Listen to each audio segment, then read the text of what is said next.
आपने माँ के बारे में तो बहुत सुना होगा, बहुत जगह पढ़ा भी होगा। माँ को तो भगवान का दर्जा भी दिया गया है, लेकिन पिता के बारे में बहुत कम ही लिखा गया है। तो दोस्तों, यह दिल को छू लेने वाली कहानी उन पिताओं को समर्पित है जो अपने परिवार के लिए जी जान से काम करते हैं और खुद की इच्छाओं को मारकर अपने बच्चों के सपनों को पूरा करते हैं। इस वीडियो को बनाते हुए मेरी आंखों में पानी आ गया। मनीष घर से गुस्से में बड़बड़ाते हुए निकल आया था और रेलवे स्टेशन की तरफ आगे बढ़ने लगा। वो मन ही मन अपने पापा को कोस रहा था। पता नहीं कितने पैसे छुपा के रखे हैं। कैसे पिता हैं जो मेरे लिए एक बाइक नहीं ले सकते। अब मैं यहाँ से चला जाऊंगा और तब तक वापस नहीं आऊंगा जब तक मैं खुद के पैसों से बाइक नहीं खरीद लेता। मनीष इतना सोच ही रहा था, तभी उसके पैर में कुछ चुभने का एहसास हुआ। नीचे देखा तो समझ आया कि जल्दीबाजी में पापा के जूते पहन आया हूँ। उन जूतों में कील उभरी हुई थी जो बार बार उसके पाँव में चुभ रही थी, लेकिन उस समय गुस्सा अधिक था तो वो बड़बड़ाते हुए आगे बढ़ गया।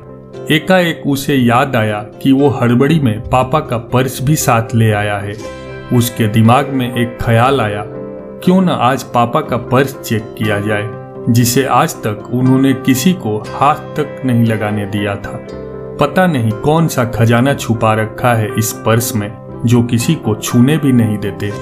जब उसने पापा का वह पुराना पर्स खोल कर देखा तो उसमें पैसे तो नहीं मिले, लेकिन पैसों की जगह पर एक डायरी रखी हुई थी। तब मनीष ने सोचा, अच्छा तो यहाँ खजाना छुपा रखा है। वो समझ रहा था कि यहाँ पापा ने लिखा होगा कि किस से कितने पैसे लेने हैं और किसको कितने पैसे दिए हैं। यह सोचकर वो मन ही मन अपने पापा को और बुरा भला कहने लगा।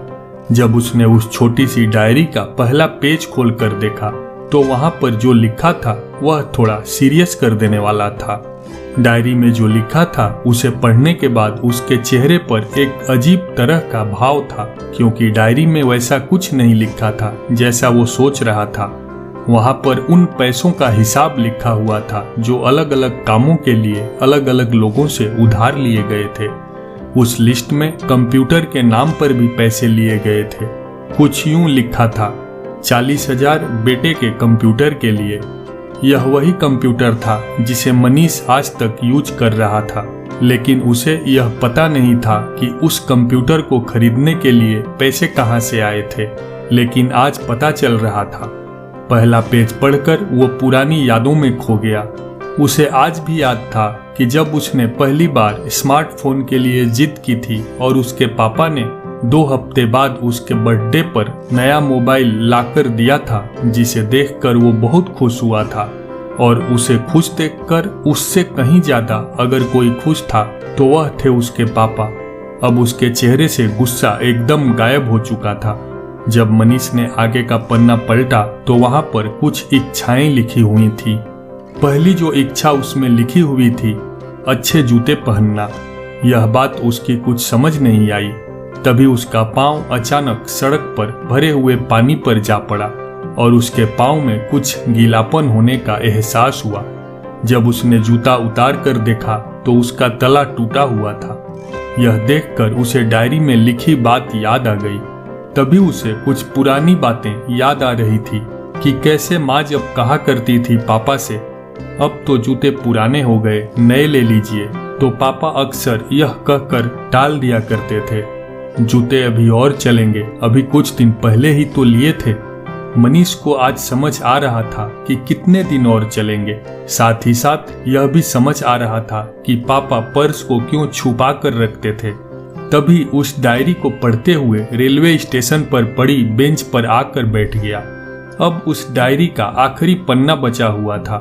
उस पन्ने को जब उसने पलट कर देखा तो वहां कल की डेट लिखी हुई थी।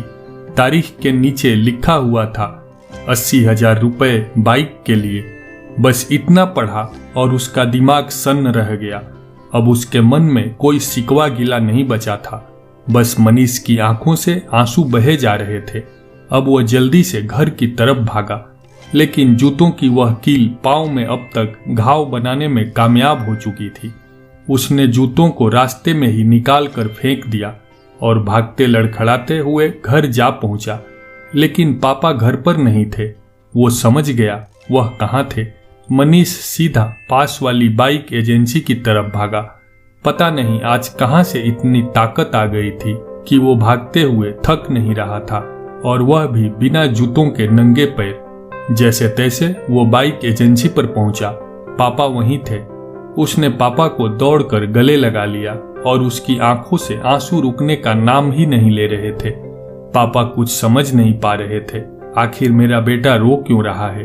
उसने पापा से कहा, पापा मुझे मोटरसाइकिल नहीं चाहिए, आप अपने लिए जूते ले लीजिए। अब आज से मैं जो भी करूंगा अपनी मेहनत से अपने बलबूते पर पढ़कर करूंगा। दोस्तों, कहानी अच्छी लगी तो दिल से एक लाइक कर दीजिए और इसी तरह की दिल को छू लेने वाली कहानियों के लिए चैनल को सब्सक्राइब करके बेल आइकन को धीरे से दबा दीजिए।